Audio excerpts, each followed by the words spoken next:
বিবি আসিয়া কই মালিক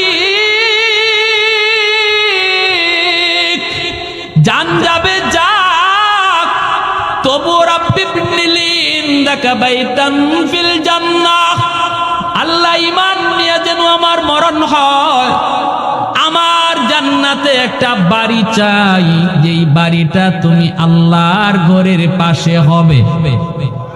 একটু জোরে আওয়াজ এখন না সুবহানাল্লাহ। বিবি আসিয়া কি কইছে, আল্লাহ জান্নাতে একটা ঘর চাই, যে ঘরটা তোমার ঘরের লগে হবে, তোমার ঘরের পাশে হবে।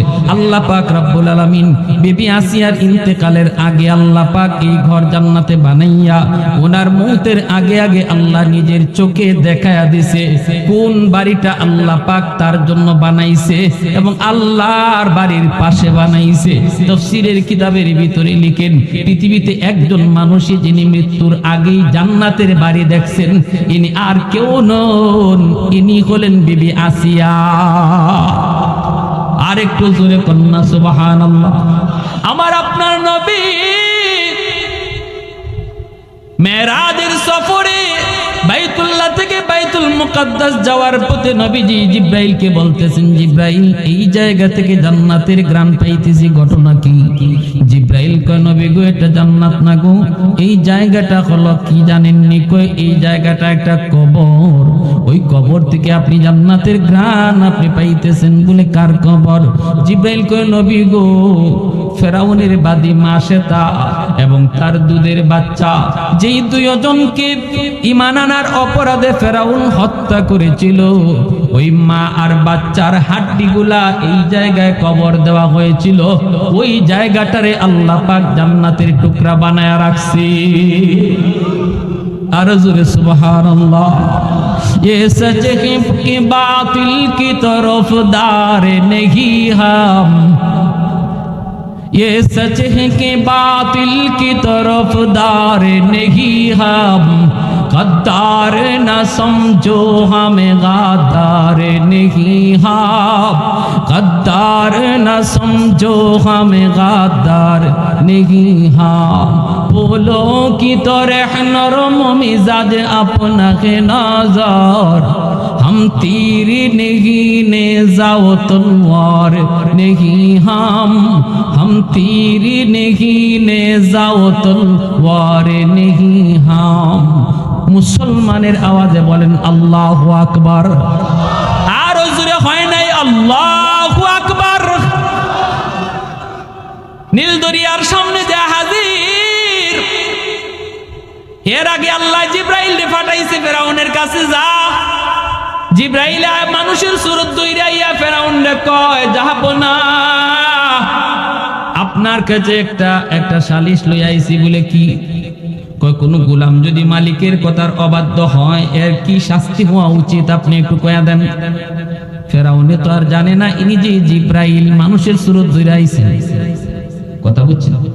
ফেরাউন কয় কোন গোলাম যদি মালিকের অবাধ্য হয় এর পানিতে চুবাইয়া মারা দরকার। জিব্রাইল আলাইহিস সালাম মানুষের সুরত ধরে ইনি বলতেছেন, জাহাপনা আপনি এত বড় একজন বাদশা, শুধু বাদশা নন, তিনি আপনার এলাকার খুদাও, অতএব আপনার একটা ফরমান মানুষকে জানানো দরকার। আমি এই ফরমানটা মানুষকে একটু জানায়া দিব, আপনি যদি কাগজে একটু লিখে দিতেন। কই ঠিক আছে, কাগজ লইয়া আও। জিব্রাইল আমিন কাগজ কলম দিয়া দিলেন। ফেরাউন নিজের হাতে লিখলো, যেই গোলাম মালিকের অবাধ্য হবে এর শাস্তি হলো পানিতে চুবাইয়া মারা। ফেরাউন নিজে সাক্ষ্য দিয়া জিব্রাইলের কাছে, খবর নাই এই বলদের। কারে দিছে খবর? হ্যাঁ, খবর নাই। বলদ কইব না তো কি করব? হ্যাঁ, আগুন ইব্রাহিম আলাইহিস সালামের আগুনে ফালাইব, নমরুদে আগুনে ফালাইব ইব্রাহিম আলাইহিস সালাম, ঠিক না? কিন্তু আল্লাহ পাক রব্বুল আলামিন কয়ে দিছে, আগুন তুই আমার ইব্রাহিমের একটা পশমও জ্বালাবি না, ঠিক না? নমরুদে পরে কয় আগুনে যখন জ্বলছে না তখন এক কাম করি, এই পোশাক বাদ দিয়ে আরেক পোশাক দিয়ে আমরা ইব্রাহিমকে আগুনে ফালাই দিই। তখন তার মন্ত্রী কয়, আপনার মাথায় কিছু আসেনি, এটা তো পোশাকের কারণে আগুনে জ্বালাইছে না, এটা ইব্রাহিমের কারণে আগুনে তারে জ্বালাইতেছে না। এতটুকু বুদ্ধিও এই সমস্ত বলদদের মাথায় নাই। যদি থাকতো তাহলে এই পরিণাম হইতো না। আধা ঘন্টা আগেও জানে না এই দেশেই থাকার ঠিকানা নাই, ঠিক কিনা? আধা ঘন্টা আগেও জানে না এই জন্মভূমিতেই তার জায়গা নাই। এতটুকু সেন্স নাই, এতটুকু সেন্স নাই। ন্যায্য একটা দাবি নিয়ে ছাত্ররা মাঠে এসেছে। ওই যে কি সুন্দর স্লোগানটা বাইর করছে, চেয়েছিলাম অধিকার, হয়ে গেলাম রাজাকার। কি বুঝেন স্লোগানটা? চেয়েছিলাম অধিকার, হয়ে গেলাম রাজাকার। এক কথায় বিশাল সাগর ঢুকায় রাখছে ছাত্ররা। একটা স্লোগানের ভিতরে একটা সাগরের মতো কথা ঢুকায় রাখছে। এখন নদীর পাড়ে গেছে পড়ে এখন পানিতে যখন চুবাইয়া মরে, আমি ওই ঘটনা বলবো না, ঘটনা সবাই জানেন, আমার আগের হযরত বলে গেছেন। পানিতে যখন চুবাইয়া তার মারা হয় তখন কইছিল ফেরাউনে কইছিল, ও মুসার রব, আমারে মারবায় তো মারবায়, আর কোনো মাইর নাইনি, আমারে ভানিত চুবাইয়া কেন লাগি মারতেছ? ফেরাউন যে আসিয়ার কাছে কই, আসিয়া আমাকে রব না মানার কারণে আজকে মাসে তাকে হত্যা করলাম, তার দুধের বাচ্চাটাকেও আমি আজকে তার চোখের সামনে হত্যা করলাম। এই কথা শোনা মাত্রই বিবি আসিয়া তখন চোখের পানি জড়ায় কান্দে আর কই, তুমি এত বড় জালেম, এত বড় জালেম তুমি কেমনে হলে গো? একটা দুধের শিশুকে তার মায়ের সামনে কেমনে হত্যা করলে? এতটুকু দরদ বুঝি তোমার কলিজায় নাই? তুমি এত বড় জুলুম কিভাবে করলা? কিভাবে তুমি করলা? ঠিক আছে, দেও, ঈমান আনার অপরাধে যদি তুমি এত বড় অন্যায় করে থাকো, তাহলে আমি আসিও আজকে প্রকাশ্য জানায় দিচ্ছি, আমিও আজ থেকে মুসার রবকে রব মানি। ফেরাউন খেপে গেল, আসিয়া তোমার হুঁশ আসেনি, তুমি রাজরানী, তুমি ফেরাউনের বিবি, তোমার হুঁশ আসেনি, কি কইতেছো? আসিয়া বলে, আমি হুঁশ রাইকেই বলতেছি, এতদিন গোপন রেখেছি, আর গোপন নয়। যার অন্তরে ঈমান আসে সে কোনোদিন গোপন রাখতে পারে না। পূর্ব দিগন্তে সূর্য উঠলে যেমন সূর্যের আলো কোনোদিন চাপায় রাখা যায় না, ঈমান যার কলিজায় ঢুকে এই ঈমানের নূর আটকানো যায় না। আসিয়ার উপরে শুরু হয়ে গেল নির্যাতন। ফেরাউন বলতেছে, আসিয়া তাহলে কিন্তু তুমিও প্রস্তুতি নাও, তোমার উপরে জুলুম শুরু হবে, তোমার উপরে জুলুম শুরু হবে। এইভাবে কত জুলুম একের পর এক করলো, আসিয়ার উপরে জুলুম শুরু হয়ে গেল। ফেরাউন বলতেছে, আসিয়া রে, ও আসিয়া, আমি তোমাকে অনেক মহব্বত করি, অনেক ভালোবাসি, মিশরের সবচেয়ে সুন্দরী তুমি, শুধু তাই নয়, বিশ্ব সুন্দরী কিতাবের ভিতরে লিখেন যে কয়জন আছে, যে যুগে সবচেয়ে বিশ্ব সুন্দরী আসিয়ার যুগে তিনি ছিলেন ওই যুগের সবচেয়ে বিশ্ব সুন্দরী। আবার ছিলেন পুত পবিত্র, অত্যন্ত পুত পবিত্র। আসিয়া বলতেছে, আমি মুসার রবের উপর ঈমান আনলাম। ফেরাউন কয়, তাহলে তোমার উপর নির্যাতন শুরু হয়ে যাবে, এখনো সময় আছে, হুঁশে ফিরে আসো। আসিয়া কয়, না, ঈমান আনছি তো আর কখনো ঈমান দিব না। কয়, তাহলে প্রস্তুতি নাও। এই বলতেই ওনার হাতে পায়ে বেরি লাগায় দিল, হাতে পায়ে বেরি লাগায়া এইবার বলতেছে, আসিয়া দেখো, তুমি অত্যন্ত লজ্জাবতী নারী। মন্ত্রী কিন্তু সবসময় পরামর্শ দেওয়ার জন্য রেডি থাকে। মন্ত্রী কানে কানে কয়, একটা সুরত আছে, আপনার বিবি আসিয়া অনেক পর্দা করে, অনেক লজ্জাবতী, অনেক পবিত্রা, অত্যন্ত পবিত্রা। সে লজ্জারে খুব বেশি ভয় পায়, লজ্জা সবসময় তার কাছে ভালো, সে কখনো লজ্জাহীনতা পছন্দ করে না। এক কাজ করেন, তারে ভয় দেখান, তারে কাপড় চোপড় খুইলা তারে এই সমস্ত হাজারো মানুষের সামনে তুমি তারে উলঙ্গ করে ফেলবা। এই ভয়টা তুমি তারে আগে দেখাও। যদি এই ভয় তুমি তারে দেখাও তাহলে মনে হয় তোমার প্রস্তাব মেনে নিবে। ফেরাউন বলতেছে, আসিয়া দেখো, তোমাকে কিন্তু বিবস্ত্র করে ফেলা হবে, উলঙ্গ করে ফেলা হবে, এখনো সুযোগ আছে, সময় আছে, আমাকে রব মানো। আসিয়া বলে, সব কিছু কুরবানি করতে পারি, তবু আমার আল্লাহকে যেখানে বসাইছি, রবকে যেই কলবে বসাইছি, এখান থেকে আমার রবকে আমি সরাইতে পারবো না। এইবার তারা তারকে বিবস্ত্র করে ফেলল। তারপরে হাতে পায়ের মধ্যে ফেরাউনে পেরাক মারল।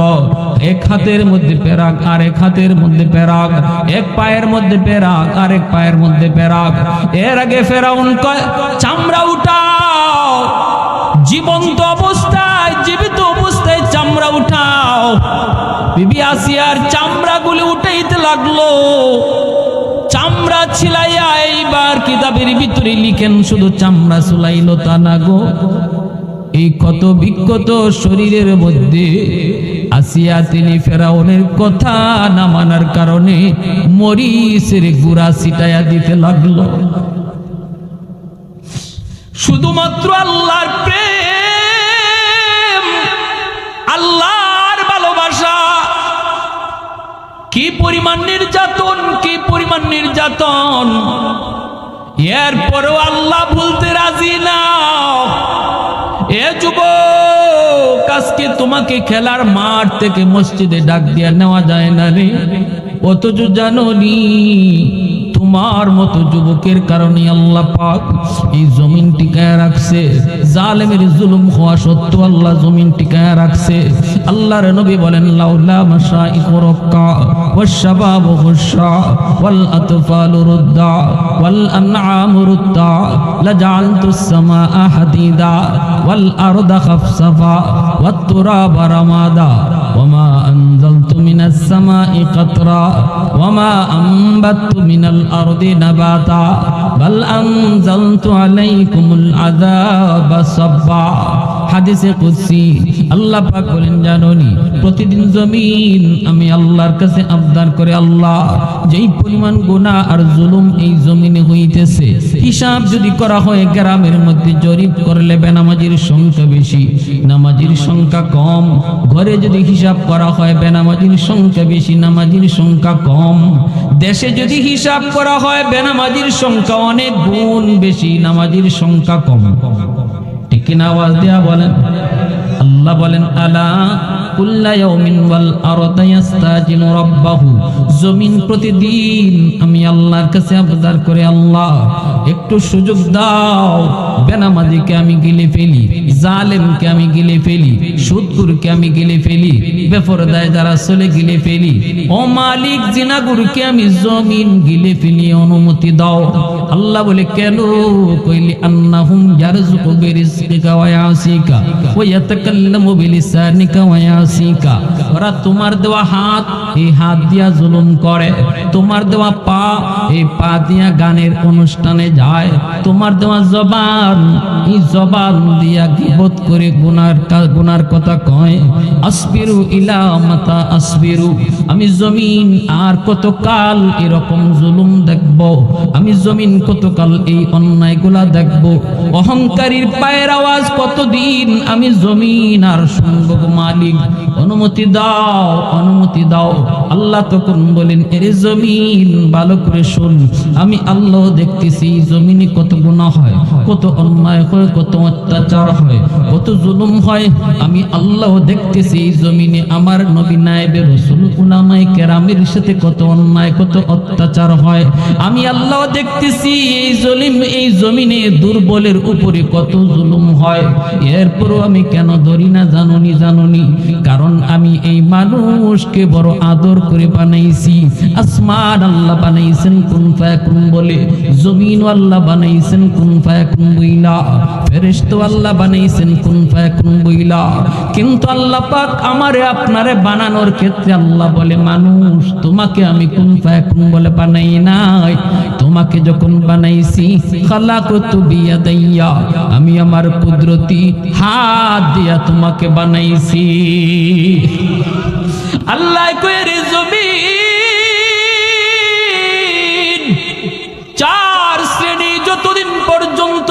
জমিনে থাকবে ততদিন আমি জমিন টিকায় রাখবো। এক নাম্বার হলো লাউলা মাশাইকু রুক্কা, এই জমিনে এমনও কিছু আমার বয়স্ক বান্দা বান্দি আছে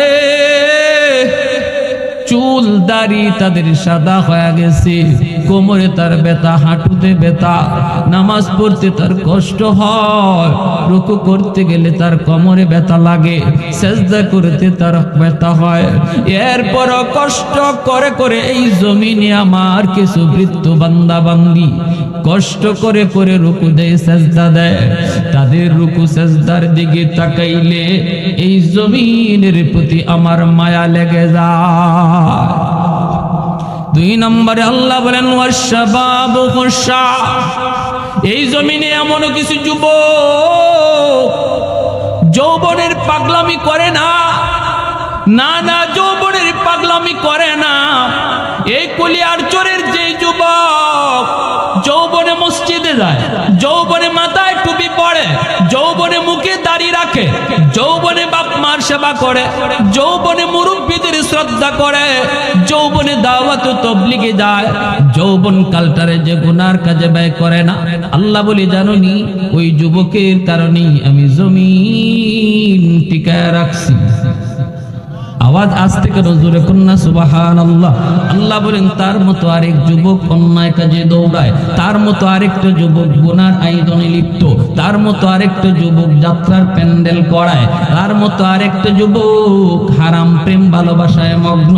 কিন্তু এই যুবকের দিলের ভিতর গুনার চাহিদা রয়েছে, কিন্তু এরপর সে গুনার দিকে নিজের দৌড়ায় না, ওয়াজ করায়, মাহফিল করায়, গানের আয়োজনে যায় না, না না প্রেম দিলের ভিতরে বসায় তো হারাম না, আল্লাহর প্রেম, আমি আল্লাহর প্রেম অন্তরে জমায় নাই। আল্লাহ বলে ওই যুবকের দিকে যখন আমি জমিনে তাকাই তখন এই জমিনের প্রতি আমার মায়া লেগে যায়। এজন্য বলি আল্লাহ পাক রব্বুল আলামিন জুলুম দেখে এরপরও এদের খাতিরে আল্লাহ পাক জমিন টিকায়। তিন নাম্বার হলো আল্লাহ পাক বলে ওয়াল আতফালু রুদ্দা, ঘরে ঘরে কিছু শিশু বাচ্চা আছে, ওই শিশু বাচ্চাগুলির কোনো গুনাহ নাই, গুনাহ করলে করছে তার মা তার বাপে, গুনাহ করলে করেছে তার ভাই তার বোন। এই গুনার সাজার শাস্তি যদি দুনিয়াতে গজব দেয়া হয়, বাচ্চাটাও গজবের ভিতরে পড়ে যায়। ওই শিশু বাচ্চাগুলি যখন চোখের পানি ফরায় কান্না করে, অথচ তারা নিষ্পাপ, তারা মাসুম, তখন এই জমিনের প্রতি আমার মায়া লেগে যায়। চতুর্থ আল্লাহ পাক বলেন হাঁস মুরগি গরু ছাগল এদের উপরে নামাজ নাই, রোজা নাই, হালাল নাই, হারাম নাই, যদি জমিনের ভিতরে আযাব আয়, গজব আয়, হাঁস মুরগি গরু ছাগল গুলা তারা গজবে পড়ে যায়, ওদের দিকে তাকাইলো এই জমিনের প্রতি আমার মায়া লাগে। আল্লাহ কয় রে জমিন, যদি এই চার দল জমিনে না থাকতো লাজালতুস সামাআ হাদিদা, আসমানকে আমি আল্লাহ বহু আগে লোহা বানায় দিতাম, ওয়াল আরদা কাফসাফা ওয়াত তুরাবা রামাদা, জমিনটারে আমি তামা বানায় দিতাম তামা, ওয়ামা আনজালতু মিনাস সামাই কাতরা, এক ফোঁটা রহমতের বৃষ্টি আমি জমিনে নাজিল করতাম না। যেই পরিমাণ গুনাহ, যেই পরিমাণ জুলুম, যেই পরিমাণ অন্যায় এই জমিনে চলছে, রহমতের বৃষ্টি জমিনে আইতো না, একটা শস্যের দানাও জমিনে উঠতো না। শুধু এই চার দল আছে, এজন্য আমি জমিন টিকায় রাখছি। একটু জোরে আওয়াজ দিয়ে এখন সুবহানাল্লাহ। বিবি আসিয়া কই মালিক জান যাবে যাক, তবু রাব্বি ইবনিলি ইনদাকা বাইতান ফিল জান্নাহ, আল্লাহ ঈমান নিয়ে যেন আমার মরণ হয়, আমার জান্নাতে একটা বাড়ি চাই, যেই বাড়িটা তুমি আল্লাহর ঘরের পাশে হবে। একটু জোরে আওয়াজ এখন না সুবহানাল্লাহ। বিবি আসিয়া কি কইছে, আল্লাহ জান্নাতে একটা ঘর চাই, যে ঘরটা তোমার ঘরের লগে হবে, তোমার ঘরের পাশে হবে। আল্লাহ পাক রব্বুল আলামিন বিবি আসিয়ার ইন্তেকালের আগে আল্লাহ পাক এই ঘর জান্নাতে বানাইয়া ওনার মৌতের আগে আগে আল্লাহ নিজের চোখে দেখায়া দিছে কোন বাড়িটা আল্লাহ পাক তার জন্য বানাইছে এবং আল্লাহর বাড়ির পাশে বানাইছে। তাফসীরের কিতাবের ভিতরে লিখেন, পৃথিবীতে একজন মানুষই যিনি মৃত্যুর আগেই জান্নাতের বাড়ি দেখছেন, ইনি আর কেউ নন, ইনি হলেন বিবি আসিয়া। আর একটু জোরে কন্যা সুবহানাল্লাহ। আমার আপনার নবী মেরাজের সফরে বাইতুল্লাহ থেকে বাইতুল মুকাদ্দাস যাওয়ার পথে নবীজি জিব্রাইলকে বলতেছেন, জিব্রাইল এই জায়গা থেকে জান্নাতের গ্রাম পাইতেছি, ঘটনা কি? জিব্রাইল কয়, নবী গো এটা জান্নাত না গো, এই জায়গাটা হলো কি জানেননি? কয় এই জায়গাটা একটা কবর, ওই কবর থেকে আপনি জান্নাতের গ্রাম আপনি পাইতেছেন। বলে কার কবর? জিব্রাইল কয়, নবী গো ফেরাউনের বাদী মা শ্বেতা এবং তার দুধের বাচ্চা, যেই দুইজনকে ঈমান আনার অপরাধে ফেরাউন হত্যা করেছিল, ওই মা আর বাচ্চার হাড্ডিগুলা এই জায়গায় কবর দেওয়া হয়েছিল। ওই জায়গাটারে আল্লাহ পাক জান্নাতের টুকরা বানায়া রাখছে। আর জোরে সুবহানাল্লাহ। ये सच है कि बातिल की तरफदार नहीं हम, ये सच है कि बातिल की तरफदार नहीं हम, गद्दार न समझो हमें गद्दार नहीं हम, गद्दार न समझो हमें गद्दार नहीं हम। फूलों की तरह नरम मिजाज अपना के नजर, हम तीर नहीं नेज़ाओ तलवार नहीं हम तीर नहीं नेज़ाओ तलवार नहीं हम। মুসলমানের আওয়াজে বলেন আল্লাহু আকবার। আর জোরে হয় নাই আল্লাহু আকবার। নীল দরিয়ার সামনে যে হাজির, এর আগে আল্লাহ জিব্রাইল রে পাঠাইছে ফেরাউনের কাছে, যা জিব্রাইল মানুষের সুরত দইরাইয়া ফেরাউন রে কয়, যাব না, আপনার কাছে একটা সালিশ লই আইছি। বলে কি? কয় কোন গোলাম যদি মালিকের কথার অবাধ্য হয় এর কি শাস্তি হওয়া উচিত, আপনি একটু কয়া দেন। ফেরাউনে তো আর জানে না ইনি যে জিব্রাইল মানুষের সুরত দইরাইছেন। কথা বুঝছেন? ফেরাউন কয় কোন গোলাম যদি মালিকের অবাধ্য হয় এর পানিতে চুবাইয়া মারা দরকার। জিব্রাইল আলাইহিস সালাম মানুষের সুরত ধরে ইনি বলতেছেন, জাহাপনা আপনি এত বড় একজন বাদশা, শুধু বাদশা নন, তিনি আপনি আপনার এলাকার খুদাও, অতএব আপনার একটা ফরমান মানুষকে জানানো দরকার। আমি এই ফরমানটা মানুষকে একটু জানায়া দিব, আপনি যদি কাগজে একটু লিখে দিতেন। কই ঠিক আছে, কাগজ লইয়া আও। জিব্রাইল আমিন কাগজ কলম দিয়া দিলেন। ফেরাউন নিজের হাতে লিখল, যেই গোলাম মালিকের অবাধ্য হবে এর শাস্তি হলো পানিতে চুবাইয়া মারা। ফেরাউন নিজে সাক্ষ্য দিয়া জিব্রাইলের কাছে, খবর নাই এই বলদের। কারে দিছে খবর? হ্যাঁ, খবর নাই। বলদ কইব না তো কি করব? হ্যাঁ, আগুন ইব্রাহিম আলাইহিস সালাম আগুনে ফালাইব, নমরুদে আগুনে ফালাইব ইব্রাহিম আলাইহিস সালাম, ঠিক না? কিন্তু আল্লাহ পাক রব্বুল আলামিন কয়ে দিছে, আগুন তুই আমার ইব্রাহিমের একটা পশমও জ্বালাবি না, ঠিক না? নমরুদে পরে কয় আগুনে যখন জ্বলছে না তখন এক কাম করি, এই পোশাক বাদ দিয়ে আরেক পোশাক দিয়ে আমরা ইব্রাহিমকে আগুনে ফালাই দিই। তখন তার মন্ত্রী কয়, আপনার মাথায় কিছু আসেনি, এটা তো পোশাকের কারণে আগুনে জ্বালাইছে না, এটা ইব্রাহিমের কারণে আগুনে তারে জ্বালাইতেছে না। এতটুকু বুদ্ধিও এই সমস্ত বলদদের মাথায় নাই। যদি থাকতো তাহলে এই পরিণাম হইতো না। আধা ঘন্টা আগেও জানে না এই দেশেই টাকার ঠিকানা নাই, ঠিক না? আধা ঘন্টা আগেও জানে না এই জন্মভূমিতেই তার জায়গা নাই। এতটুকু সেন্স নাই, এতটুকু সেন্স নাই। ন্যায্য একটা দাবি নিয়ে ছাত্ররা মাঠে এসেছে। ওই যে কি সুন্দর স্লোগানটা বাইর করছে, চেয়েছিলাম অধিকার, হয়ে গেলাম রাজাকার। কি বুঝেন স্লোগানটা? চেয়েছিলাম অধিকার, হয়ে গেলাম রাজাকার।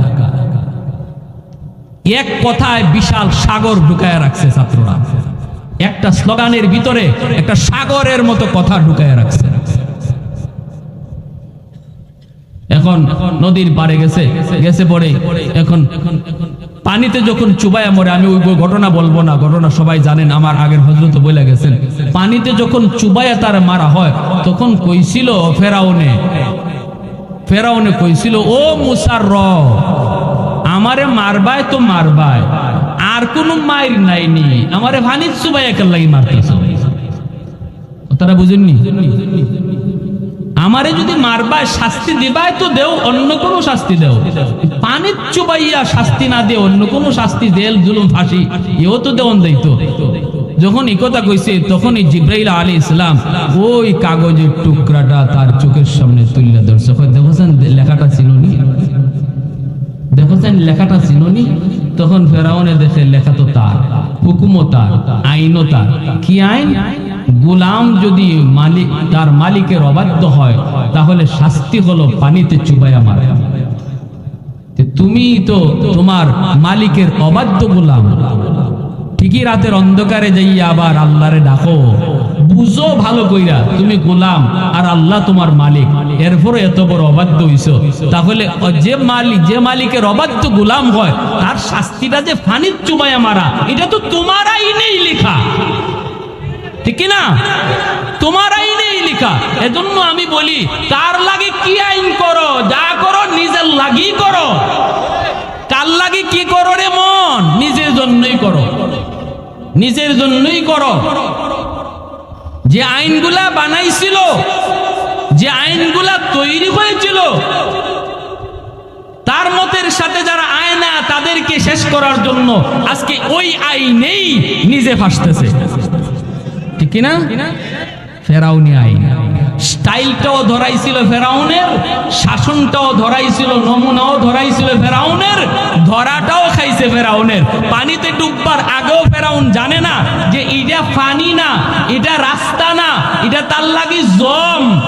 আর আমাদের এই জালেম নব্য ফেরাউনও জানতো না, এই যে ছাত্র সমাজ মাঠে নামছে অধিকার লইয়া, এরা ছাত্র না, এরা আবাবিল ফাঁকি। আওয়াজ দিয়া বলো ঠিক কিনা? রাবাবিল ফাঁকি। এজন্য আমি বলি, জুলুমের দিন শেষ, এখন মানুষ হক কথা বলা শিখেছে। যেই আবার চেয়ারে বসো না কেন, ধরাকে সরা মনে করার আর সুযোগ নাই।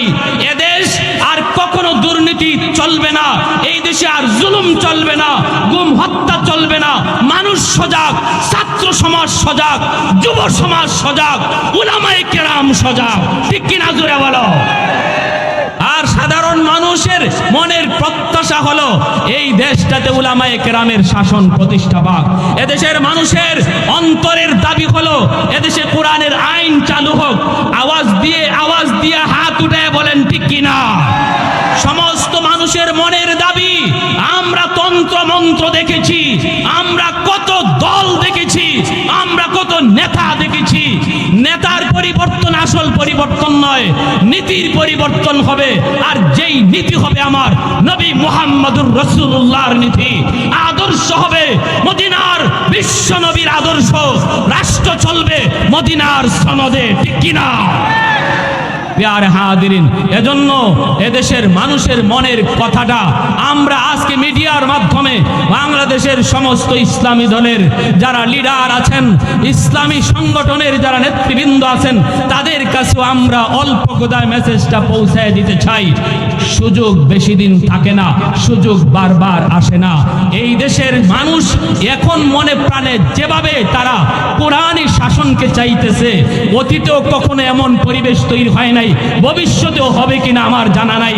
তবে এই সুযোগ হাতছাড়া করবেন না আল্লাহর দোহাই। সমস্ত উলামায়ে কেরাম যারা সাংগঠনিকভাবে পদে রয়েছেন, লিডার রয়েছেন, নেতৃত্ব রয়েছেন, আপনাদের কাছে আমাদের করজোর অনুরোধ, সমস্ত মতভেদ ভুলে, সমস্ত ভেদাভেদ ভুলে এক প্ল্যাটফর্মে চলে আসুন, এদেশের মানুষের মনের প্রত্যাশা আপনারা পূরণ করুন। ভুলে যান কে আলিয়া কে কৌমি, ভুলে যান কে লম্বা জামা আর কে গুল জামা, ভুলে যান কে গুল টুপি আর কে লম্বা টুপি, ভুলে যান কে থানবী আর মওদুদি। সব ভেদাভেদ ভুলে একটা রাজনৈতিক একটা ঐক্য, একটা নির্বাচনী ঐক্য এদেশের মানুষ চাইতেছে উলামায়ে কেরামের কাছ থেকে। আদর্শগত ভেদাভেদ, আদর্শগত মতভেদ সেটা যার যার মতো থাকতে পারে, কিন্তু আগামী নির্বাচনটা যেন সমস্ত ইসলামী সংগঠনের ঐক্যের দ্বারা একটা প্ল্যাটফর্মে এসে একটা নির্বাচনী ঐক্য হয়, এটা হলো এদেশের মানুষের প্রত্যাশা।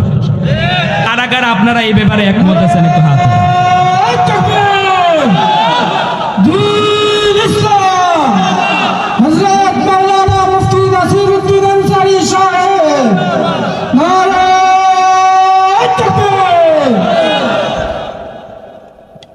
কোরআনের শাসন প্রতিষ্ঠা পাইলে খুন গুম আর চলার সুযোগ আছে কি ভাই? আওয়াজ আসতে কেন? সুযোগ আছে। চুরি করার আর সুযোগ আছে নি? একটারে যদি হাত কাটা হয় চুরির অপরাধে, আরো 100টা সুজা, ঠিক না? 100টা সুজা কিনা? 100টা সুজা। কাউকে অন্যায়ভাবে হত্যা করবা, হত্যার বদলা হত্যা, আল কাতলু বিল কাতলি, কোরআনের আইন। যদি একটারে বাংলা এই যে ঢাকা শহরের বাইতুল মুকাররমের সামনে যদি একটা খুনিরে ফাঁসি দেওয়া হয় আর বাংলাদেশের সব মানুষে জানে, আরো 100টা খুনি সুজা হয়ে যাবে। যে খুন করার ইচ্ছা ছিল ওকে বাবা আমি না, খুন করলে খুন হতে হয়, ঠিক কিনা? কিন্তু কোরআনের আইন এদেশে বহুত বড় চক্রান্ত, ইহুদিদের দোষর, তারা এদেশে এখনো আছে পদে পদে, রন্ধ্রে রন্ধ্রে। ওরা কখনো সেটা মেনে নিবে না। উলামায়ে কেরাম একটু বুঝার চেষ্টা করেন, একটু বুঝার চেষ্টা করেন। আমরা এই টুপি আর ওই টুপি নিয়ে নিজেদের ভিতরে দ্বন্দ্ব করি। ইহুদিরা কিন্তু কে লম্বা টুপি আর কে গুল টুপি এটা বুঝে না। সবরে ঢালাও ভাবে জঙ্গি বলে, সবরে ঢালাও ভাবে জঙ্গি বলে, মৌলবাদ বলে। আমি আলিয়া না আমি কমি, এটাও দুশ্মনের কাছে কোনো পরিচয় নয়। এজন্য সুযোগ সব সময় আসে না, এই সুযোগটারে কাজে লাগান। মতভেদ ভুলে যান। আল্লাহর দোহাই, আমরা তৃণমূলে আছি, আমরা মাঠে ময়দানে আছি, আমরা জনগণের মনের চাহিদা বুঝতেছি। আপনারা সবাই এক কাতারে আসুন, ছাড় দেওয়ার মনের ভাব তৈরি করেন। আমি বড়, এই চিন্তাটা মন থেকে বাদ দেন।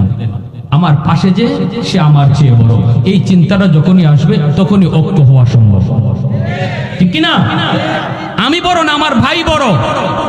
আল্লাহর দোহাই, আল্লাহর জন্য। আর যদি এই নির্বাচনে উলামায়ে কেরাম এক না হতে পারো, তাহলে মনে রাখো কান ধরে ইসলামী রাজনীতি ছেড়ে দিতে হবে।